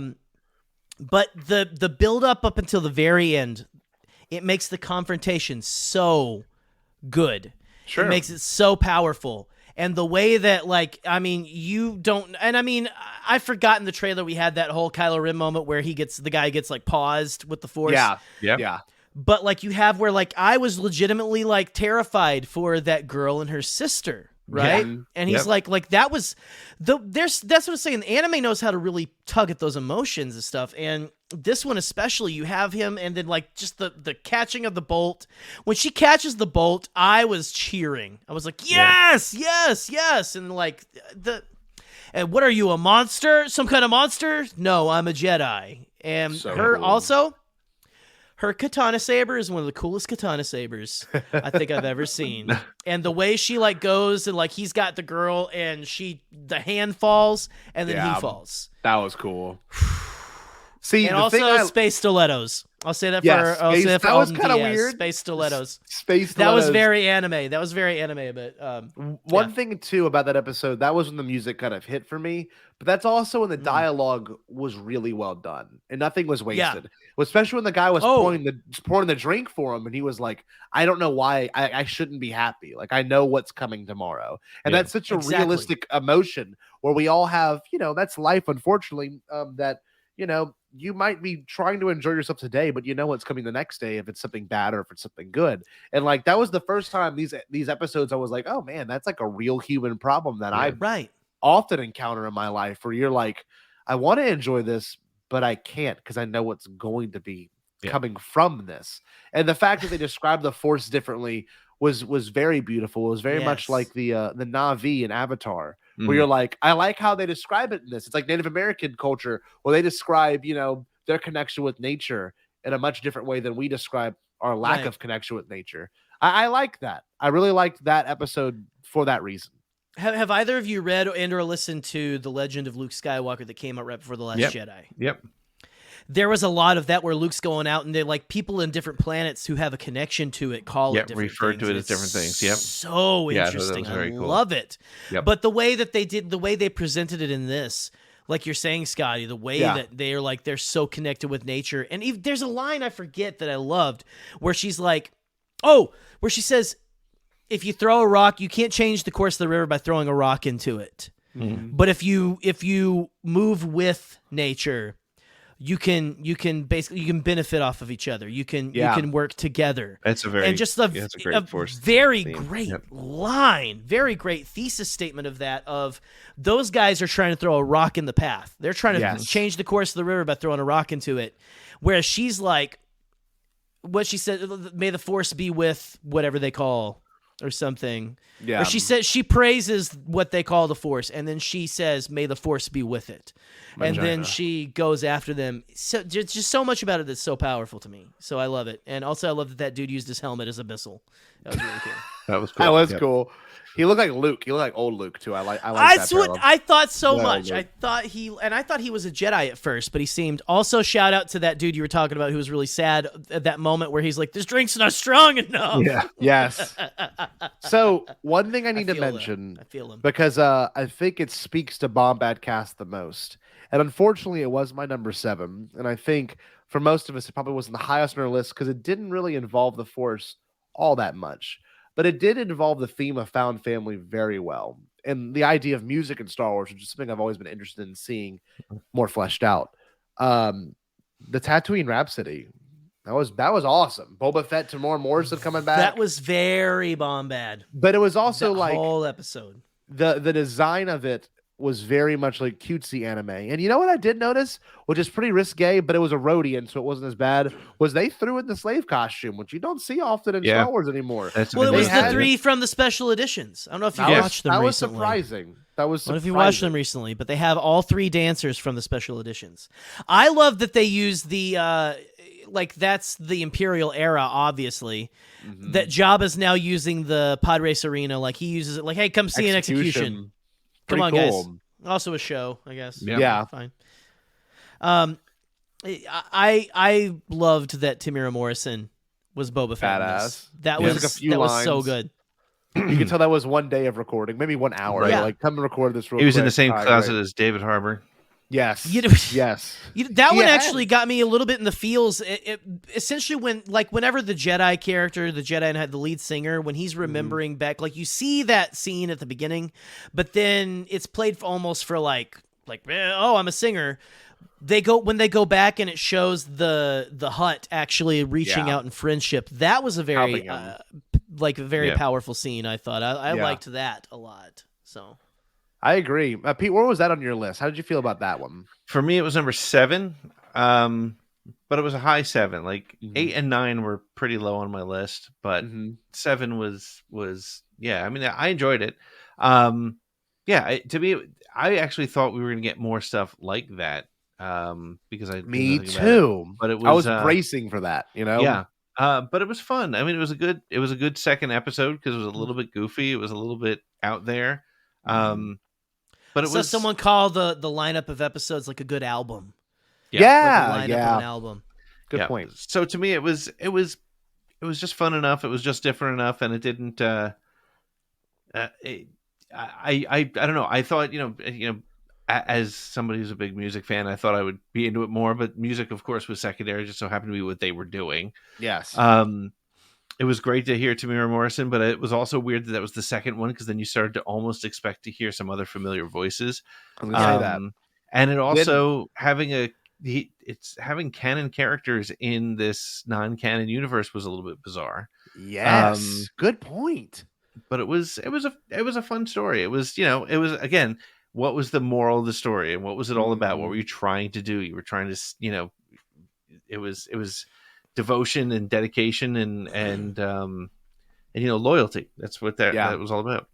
And true to the idea of found family, which was beautiful, and the fact that when you're watching it, they had a bunch of Easter eggs that no other episode had, where it cut to Figure and Dan the Modal Nodes, then it cut to the cantina, watching them, then it cut to Obi-Wan's hut. I was like, that is sick. I was me and Eric hit each other. We're like, yes! Like I was waiting for them to go in there jamming. and just see. I was waiting to see a chibi Obi-Wan, like sitting there like da, da, da. Shout out to Jabba the Hutt tapping his tail. I love where you see him and you're like, he's not digging it. He's not digging it. Then it cuts back and he's like, that was so prequels. So that was so special edition. And yet it still looked more like Jabba the Hutt than the one in the special editions. So. I know. I've got him right here. I love you, Pete. Oh my God, it's amazing. Okay. Yeah, Bib Fortuna looked great too. And wait, what do you think of the pod race hanger? What do you think of that? That was so very cool. sick. And it was just kind of cool to be back dilapidated. cool to be back at that arena. You know what I mean? That was very cool. Well, the way they had like the whole the overhang fly over them and stuff, which is funny because like that's most shows, like you have the overhang over the band and stuff that's outdoors. I loved that whole thing, and then just the what was it that he played, the flaming rumble bass? Oh yeah. Fantastic. And then Droid was a singer. I thought it was cool. It was really hit my well punk done. rock vibes too, by the way. Oh yeah, I can see that. I enjoyed it. He had a very punk rock voice, which I know it was a little off, but very earnest. I love it. It was very emo to me. Yeah. Mm-hmm. It looks like we got to the last one on our list. And I think it's collectively our last ones. And I kind of want to figure out why it might be our last one on the list. Jerry, don't talk over me. I'm trying to talk. Damn it. Are you talking? I'm sorry, I didn't notice. I don't listen to people who don't like Kevin Conner. You have a mute button, Scotty. You can mute it. Let me explain. The one that is on the end of all of our lists, and it might just be us, and I really want to know what the chat thinks about it. We only got a couple people watching, but I gotta know why for all of us was the twins like either the second last or the last, because that says something either about us as fans of anime or us as fans of Star Wars. I'm very curious because I think other people really dug it. And I saw someone tweet like, Ryan Johnson, you got to watch this. And I'm like, I wouldn't waste his time because it was garbage. that was the one I was like, there's a lot. I think there's other ones that he would like more, but I mean, I think that's I know a lot of people, they wanted to get Raylo vibes from it. And a little, but I mean, it was also very brother and sister though. Well, it was brother and sister. It was more Luke and Leia to me. Like if Luke and Leia were it's like people want a Star Wars what if Luke and Leia were Darth Vader? What if Luke and Leia were shitty? What if they were shitty characters? Oh, well, okay. Well, I guess we're giving it away. A horrible anime episode. By the way, Tatooine Rhapsody was number 5 for me. By the way, but the twins. Dead last. Like the concept, Scotty. I love the concept of them being created. Sure. I love that they used the Sith Eternal cult. I like that. That was. Cool. I thought both their Vader-esque outfits were very cool. I thought that was a cool. Yep. I thought our duo was a little too on the nose. I thought I'm taking it to a galaxy far, far away was way too on the nose. Listen though, now there was so I agree kind of with Alex Damon on this. He said that it's not his favorite, but it is beautiful. There's a lot of beautiful stuff to it, and I wasn't really ready for. I did think this was going to be the one I didn't like the most because it's got.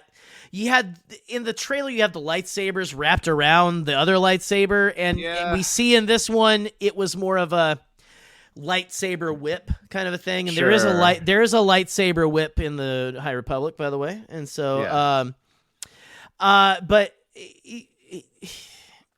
it was very exposition-y, and I think I said before all of this, it's like this episode was written by Rick Oley, or Olier, or whatever you want to call him, Rick Oil of Olay. I don't know what you want to call him, but Richard Souza got his card. He lives in Baton Rouge. There you go. Lives in Virginia, but there's I still love Rick Olier or Oli or whatever you want to call him. But Rick Areola. I'm a little lit up. Not gonna lie, I'm a little tore up. So wait. I have to say something, my young Padawans. Okay. The coolest thing they did in this episode, which it was very Harry definitely Potter. Lit up. No, sorry. which was very Harry Potter, which I really enjoyed.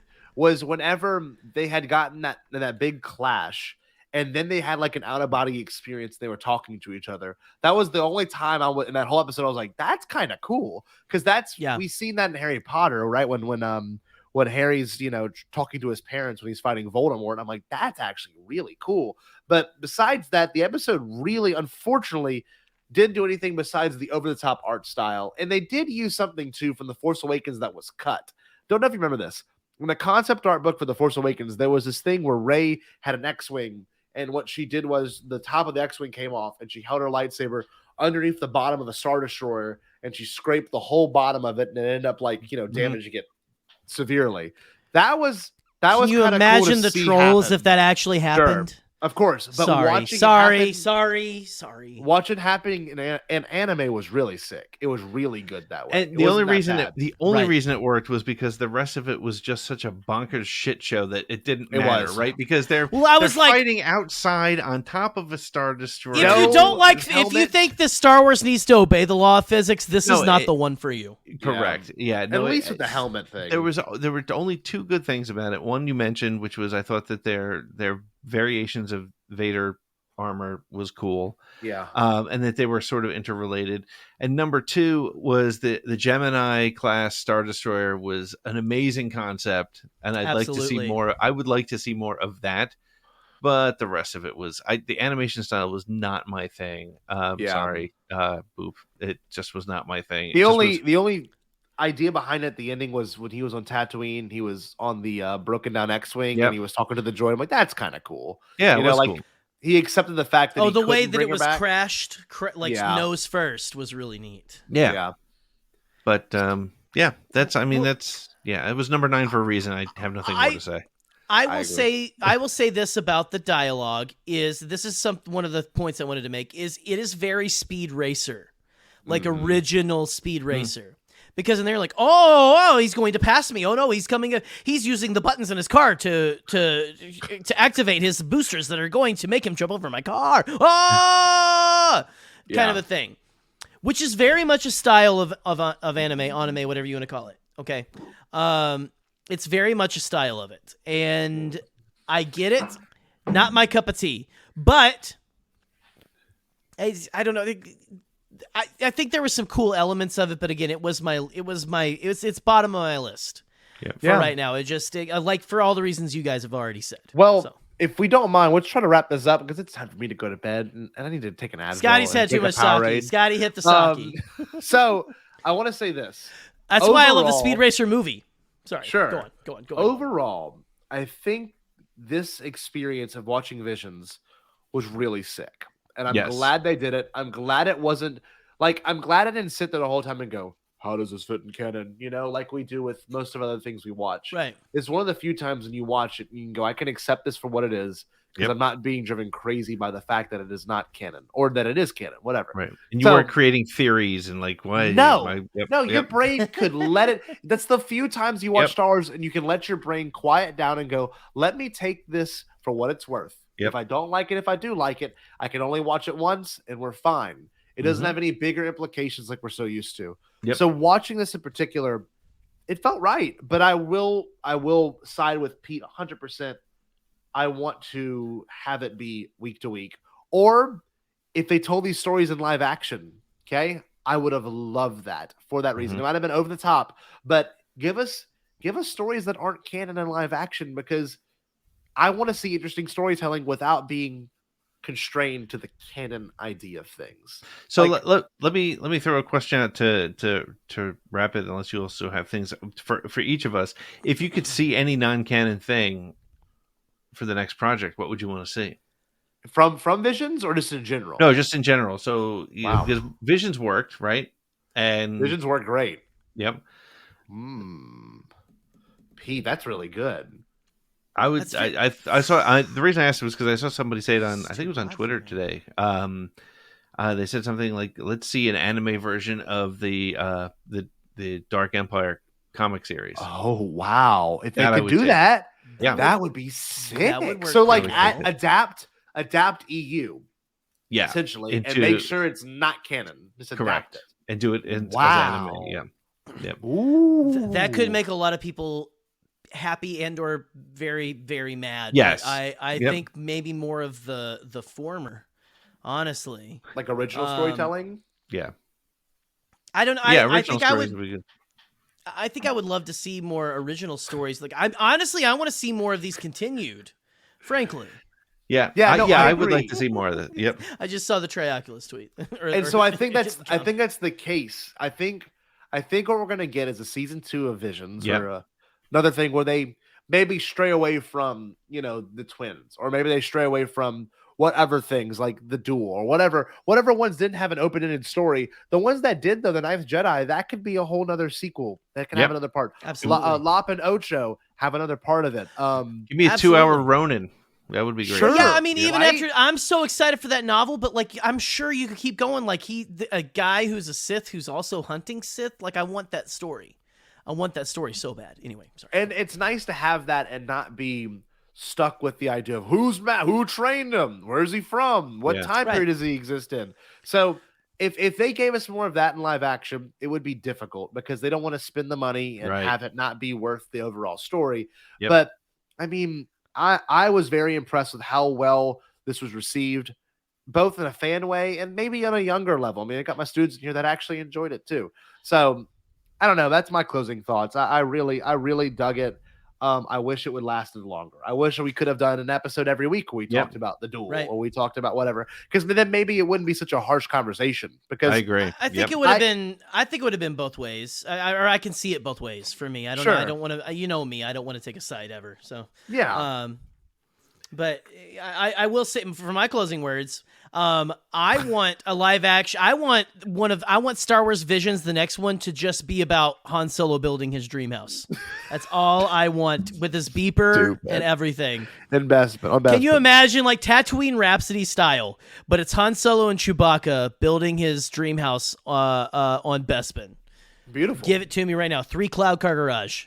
Like, give So him a 3 cloud car garage. before I get fired from my job and I say something I shouldn't say, and I'm really looking with one eye now. Oh no, I need to say this, Pete, if you don't mind. You always got a lot going on. I know you had a great podcast with Brian from Peekma. I listened to most of it today.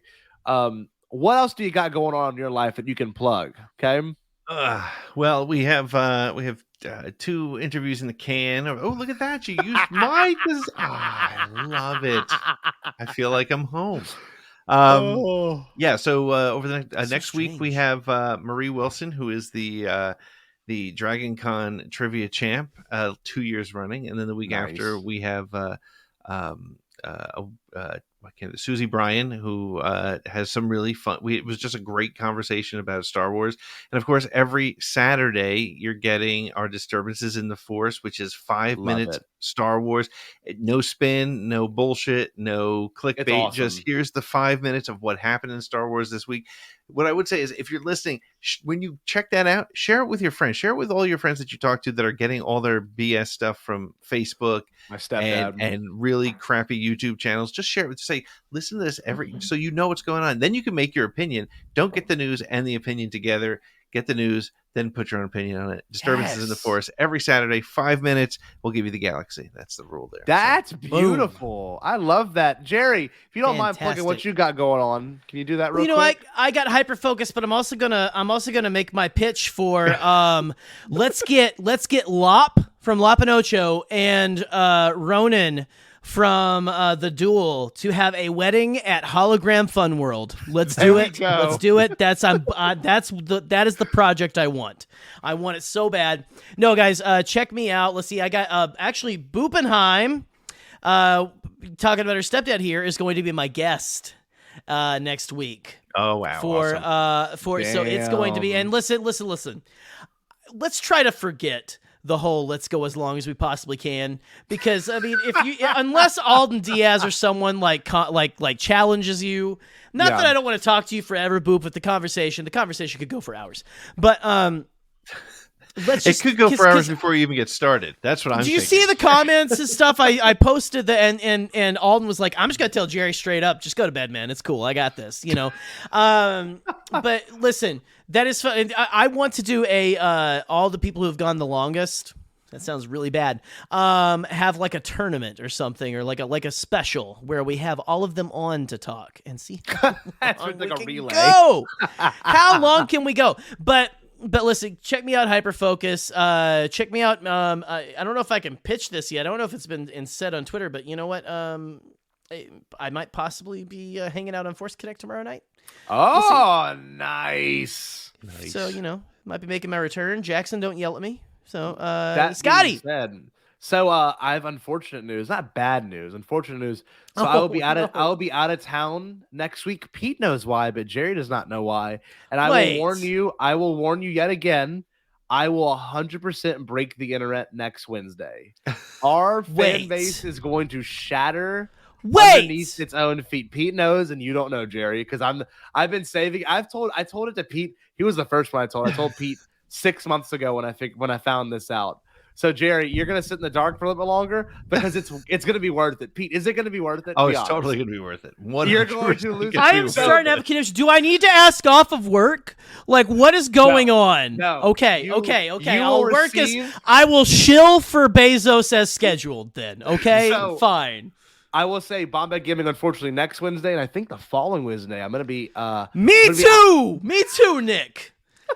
This Wednesday coming up, I'll be out of town, so no Bombad Gaming. And then the next Wednesday, I might also be out of town as well. I don't know yet. I don't know. But that being said, Bombad Gaming is going to take a minute break. We're going to come back and play some Metroid Dread when that game releases.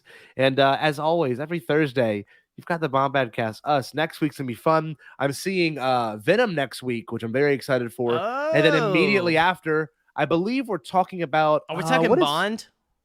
We are talking Bond with Nick talking and Bond, maybe Pete. If he wants to come back on. I gotta watch. I gotta watch some 007. So we're talking 007, getting ready for the release of No Time to Die. Yep. Which so if you're thinking about dying before next Thursday, no, it's No Time to Die. Don't do it. Stick with us for a little bit longer. Before we sign out, Pete and I are co-hosting and running this bad boy right here. As you can see, November 6th, Podathon, beginning at 9 a.m. Eastern Standard Time. Podathon 2021. It is benefiting Make-A-Wish. We've got a ton of content creators that are going to be joining us. I'm there. I'm going to be there. Yes, Jerry's going to be there. A ton. We're going to have Bombadcast do a segment. ATG's going to do a segment. All these shows you see are all going to have about an hour to hang out and talk with people, okay? We know Nick has an incredible guest. Okay, we're not going to say anything out loud. But Nick pulled a guest. Pete and I are currently working on our guests, but look at all these people. Tarkin's Top Shelf, Tatooine Sons, Star Wars Explained, Imperial Senate, Blue Bantha Milk, Hollow Chronicles. We've also got Pink Milk, Proaxium, Space Wolves, Beyond the Blasters, Lives, Force Connect. This is a crew. And one thing I'll say about this crew is that they are going to bring the bacon for this event. And hopefully you're not Jewish. So I'm very, very happy that we're doing so good. If you are, we'll bring something. I'll bring whatever. I'll bring whatever you want. It's been a pleasure being on the last Bombadcast episode ever. Oh God. Good night, everybody. We were so close. Oh, I'm never drinking sake. Damn it, Scotty. Damn it, Scotty. Oh, man. To close this out, thank you, everyone, for joining. And remember, Japanese Star Wars anime! we were all very happy for it at one point, and I'm still happy for it. I really am. Oh, my God. I remember my first edible. Yeah. Popeye. Had a little bit of money, so the Lord did me good. Got all kind of shit. Got the glow sticks. I got the glow sticks. Got the bag. Got the Hawaiian punch. Man, everybody want to holler at Pop what you need. I got it. If I ain't got it, I can find it. You understand? I'm selling glow sticks. Glow sticks that go with the You know what I'm saying? Pete, what should everyone do? There's a little bit of a lag in there or something. It's the sake, baby. Go Tigers. Pete, what should everyone do? They should stay Bombad. Stay Bombad. Peace.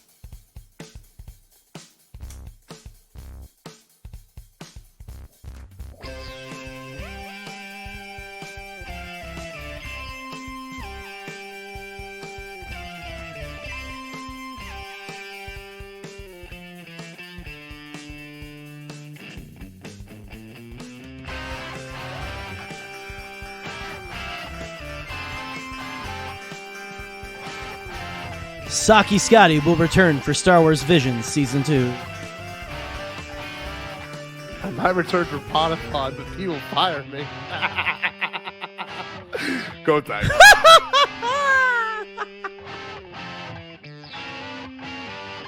Look who's showing up late. Shut up, Saki Scotty.